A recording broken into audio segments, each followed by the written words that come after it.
Pag-usapan natin ang dumaraming kaso ng COVID-19 sa bansa at iba pang mga sakit na kailangang bantayan ngayong holiday season. Nakasalang po sa Balitang Hali si Health Undersecretary Dr. Eric Tayag. Magandang umaga at welcome po sa Balitang Hali. Magandang umaga sa inyo.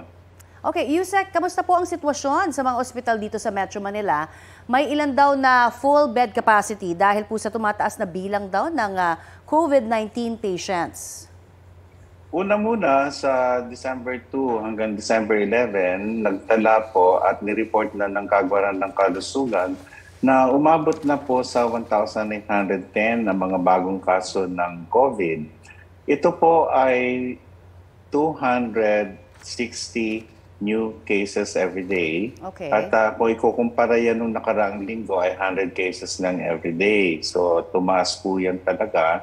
At sa mga ospital naman, sa pagmamonitor namin, may 3 ospital kasama na ang Philippine Children's Medical Center, National Kidney Transplant Institute at ang Medical City kung saan ay halos agad na po yung mga kaso ng COVID nila doon sa allocated bed sa mga nasabing ospital. Sa pangkalahatan, ang ibang rehiyon naman ay hindi pa umaabot sa ganong sitwasyon, Connie. Subalit, nagpapaalala ang Kagawaran ng Kalusugan, lalo ng aming kalihim, Secretary Ted Arbosa, na bagamat wala pang mass mandate at ang PGH nga ay naiulat nyo na nagpapaalala sa pagsuot ng mask, ayon sa risk assessment ng iba-iba pong ospital o kaya naman po sa mga pamalaang lokal, ay maaari po silang mag-abiso ng pagsusuot ng mask. Sa amin naman, sa Kagawaran ng Kalusugan, ang pagsusuot ng mask ay aming nire-recommenda sa mga senior citizen, mga buntis, mahina ang katawan, lalo-lalo na hindi naman nakumpleto yung bakuna po. Okay, yung mga namomonitor ho ba natin, Yusek, na nagkakaroon po ng COVID, ito ho ba ay vaccinated na mga individual o wala pa rin po? Isusunod namin yan sa aming pagre-report, Connie, sapagkat kung matatandaan, marami nga nagsasabi na bakit pa nagpapabakuna, nagkakasakit naman. Gusto namin paliwanag na hindi po may iwasang mahawak at magkasakit sa COVID kahit na ikaw ay nabakunahan. Subalit, ang maiiwasan po natin ay ang pagkaka-ospital.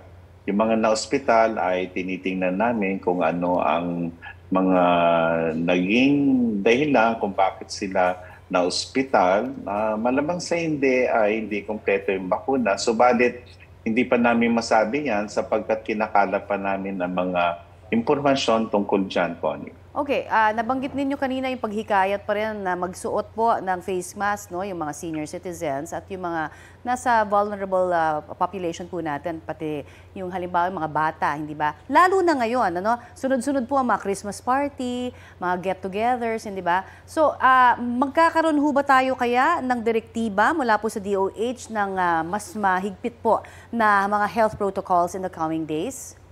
Sa ngayon, sa assessment po namin, wala pa pong ganong nabubuong plano o pag-anunsyo. Subalit, marami sa mga nagkakaroon ng Christmas party ay baka mauwi sa Christmas party. At sana po ay makaiwas po tayo sa malubang paghawa-hawa.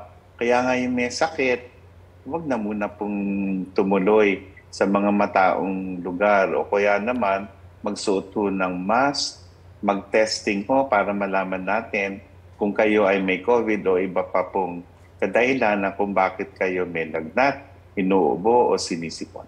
Yusek, posible kayo may kinalaman yung dumaraming COVID-19 cases sa walking pneumonia? Ano po ba yung update dito?